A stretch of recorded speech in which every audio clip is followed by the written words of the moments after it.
पुण्यात्माओं, गीता जी का ज्ञान देते समय अर्जुन ध्यान से सुन रहा था। श्री कृष्ण जी में प्रवेश करके काल कह रहा था कि अर्जुन तू युद्ध कर ले, तुम्हें पाप नहीं लगेंगे। गीता जी के अध्याय नंबर 2 के 37 और 38 में कहा है कि तू युद्ध कर, तुझे पाप नहीं लगेंगे। ये तो मैंने सब मार रखे हैं। अब जब उसने ये कहा कि तुमने युद्ध में किए हुए पापों का ये दंड भोगना पड़ रहा है, उस समय अर्जुन के हृदय में धक देसी हुई, झटका लग गया कि ये क्या बोल रहे हैं श्री कृष्ण। आज जब तो कह रहे थे मैं युद्ध मना करूं था, ये कहता कर ले तेने पाप नहीं लगे, राज कह रहे हैं पाप लगेंगे। और समाधान भी साथ में बता दिया श्री कृष्ण जी ने कि अश्वमेध यज्ञ करो। अश्वमेध यज्ञ में बता के पूरे पृथ्वी के सभी उनको आमंत्रित करो, साधु संत फकीरों को और आम जनता को भी, जो तुम्हारे रिलेटिव हैं उनको भी। अब इतने व्यक्तियों को भोजन कराना अंडरस्टूड है, जिसमें करोड़ों व्यक्ति, अरबों व्यक्तियों ने भोजन खाना था, तो कितना खर्चा हो, तब वो यज्ञ पूर्ण हुआ थी। और यज्ञ की संपूर्ण होने के लक्षण बता दिए कि एक शंख रखा जाएगा अलग से 5 मुख का, और जब ये यज्ञ जब पूर्ण होगी, जब उसमें सब भोजन पालेंगे, साधु संत फकीर ऋषि महात्मा देव ब्राह्मण, और ये शंख अपने आप आवाज करेगा बगैर बजाए, आप पे बाजेगा, ऐसे लक्षण बता दिए। तो उस समय अर्जुन चुप हो गया कि यदि मैं अब वाद विवाद करूंगा, श्री कृष्ण जी से कहूंगा कि आप पहले तो कह रहे थे तुम्हें पाप नहीं लगे, युद्ध कर ले, और आज वो पाप कहां से आ गए हमारे लिए। तो उसने सोचा यदि मैंने जुबान खोल दी तो युधिष्ठिर ये समझेगा कि अर्जुन प्रसन्न नहीं है 2 पैसे लगाने में, क्योंकि इसमें खर्च घना होगा मेरी आपत्ति निवारण में, और फिर ये ऐसा व्यक्ति है जिंदगी भर ये समाधान नहीं करवाएगा, मर जाएगा। युधिष्ठिर की स्थिति से और उसके नेचर से वो परिचित था, इस करके चुप रहा। अब जो आ गया भगवान, ऐसा ही किया गया। लाखों व्यक्ति आगे, 33 करोड़ देवता, 88,000 ऋषि, 9 नाथ, 84 सिद्ध और 12 करोड़ ब्राह्मण, 56 करोड़ यादव, जो श्री कृष्ण जी के रिलेटिव थे और अर्जुन के रिलेटिव थे, क्योंकि श्री कृष्ण की बहन अर्जुन के ब्याही थी। तो सभी रिश्तेदार और आसपास के सब साधु संत बुला लिए, वहां अरबों व्यक्ति इकट्ठे हो गए। भोजन बना के सब शुरू कर दिया, सबने भोजन खा लिया, श्री कृष्ण जी ने भी खा लिया भोजन। अब शंख नहीं बजा, उस शंख ने आवाज नहीं की तो यज्ञ पूर्ण नहीं हुई। श्री कृष्ण जी से कहा युधिष्ठिर ने कि भगवान हमारे पाप बहुत घने हैं, और शंख बजा नहीं, शंख नहीं बजा तो हमारा संकट निवारण हुआ नहीं, यज्ञ संपूर्ण हुई नहीं। तब श्री कृष्ण जी ने कहा कि भाई यज्ञ संपूर्ण करने वाला अभी आया ही नहीं है। युधिष्ठिर ने कहा भगवान ये ऐसे ऋषि, महर्षि, मंडलेश्वर, 33 करोड़ देवता, 88,000 ऋषि, 12 करोड़ ब्राह्मण और आप जैसे महापुरुष ने भोजन खा लिया भगवान, अब इनसे अलग कौन रह गया इस पृथ्वी पर। तब श्री कृष्ण जी ने बताया कि ऐसे ऐसे एक सतगुरु का हंस है, पूर्ण परमात्मा का साधक है, सतगुरु का शिष्य है, सुदर्शन नाम है, उसको आमंत्रित क्यों नहीं किया तुमने।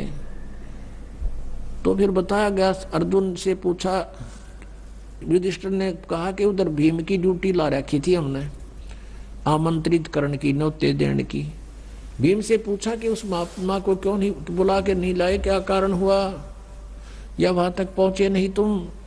भीम ने कहा कि मैं गया था उसके पास, सुदर्शन नाम है उसका, एक झोंपड़ी में रहता है, वो तो कुबोल आदमी है, बुंडा बोलता है।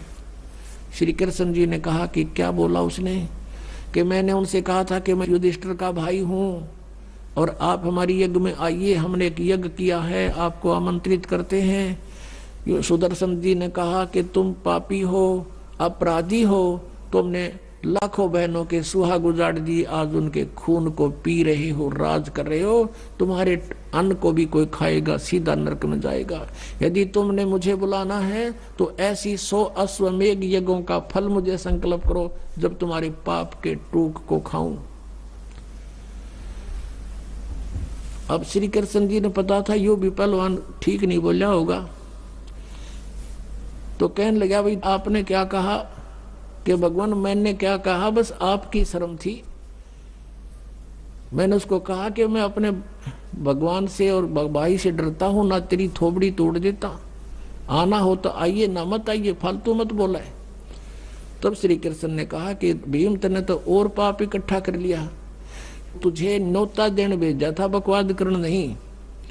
साधु संत को आपने न्योता दिया, उन्होंने जो कहा आपने सुनकर आकर मुझे बताना चाहिए था, हम समाधान करते कुछ अपने आत्माओं जैसे।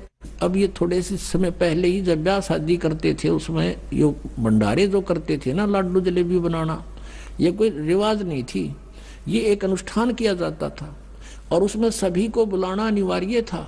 और कोई रुष्ट हो जाता तो उसने मना के लाया करते, कहते भाई बाद आना पड़ जाए यज्ञ में, वो ना आता है, या रुस्सा मनाई सी न्यू थी, वैसे उलाने सुलाने झूठे साचे होने लग गए, वो अलग था।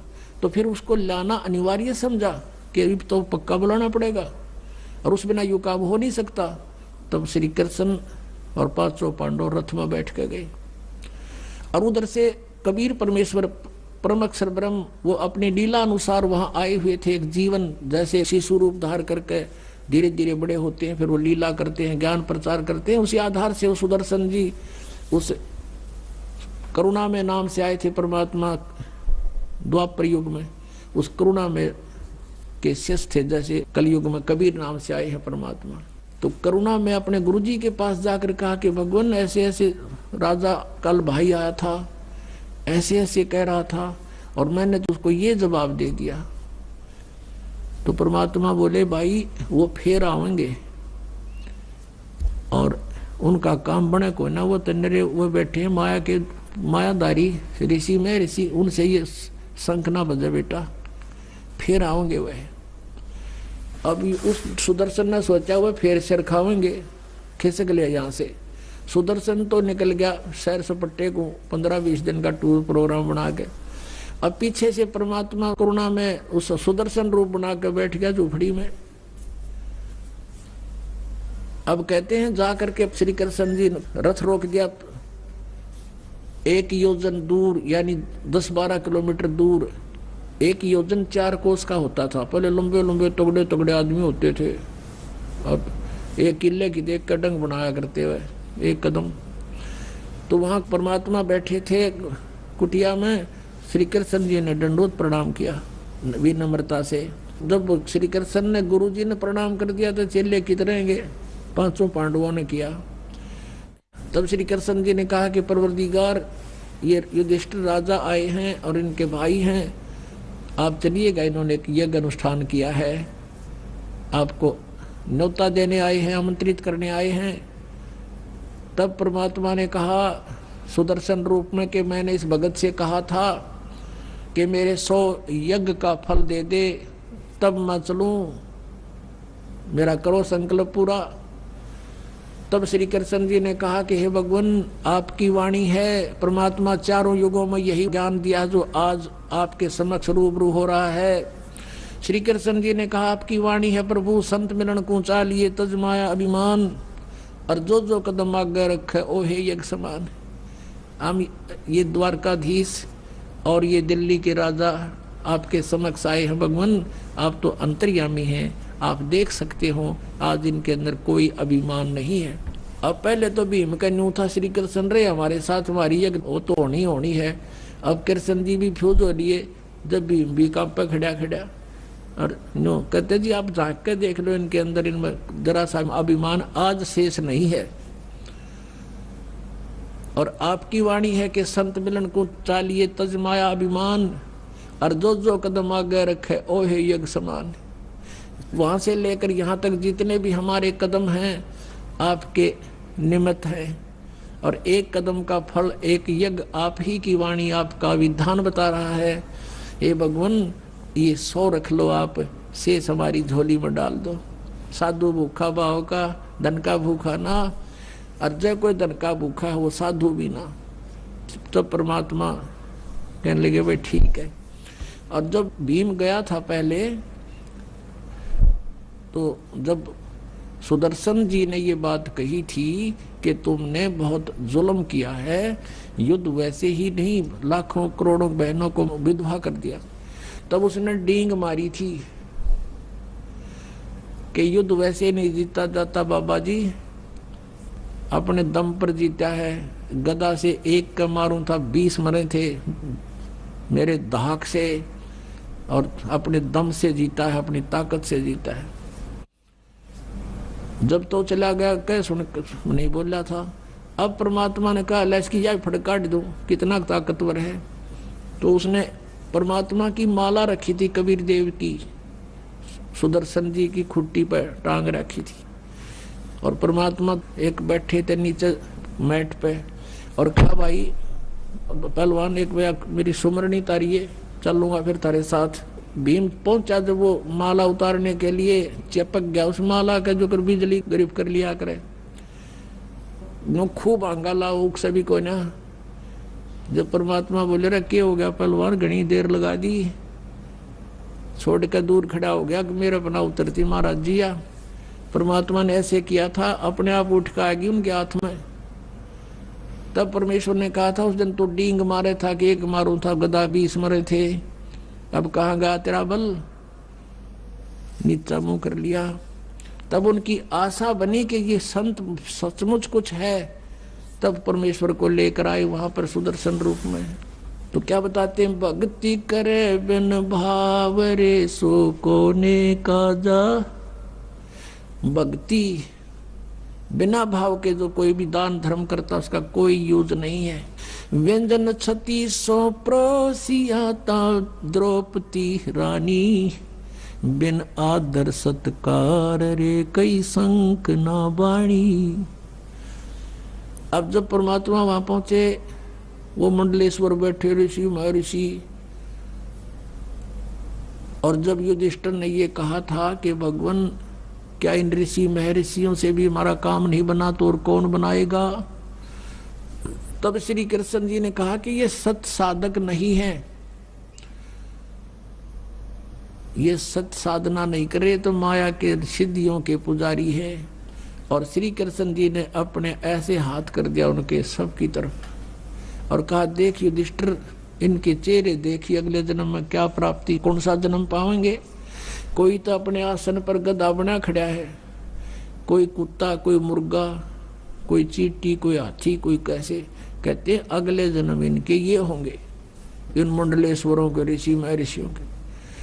तब युधिष्ठिर ने कहा भगवान अपनी लीला बंद करो, मुझसे इनकी दशा देखी नहीं जाती। श्री कृष्ण जी बोले या लीला नहीं भाई, या सच्चाई है, इनके साथ ऐसा बनेगा।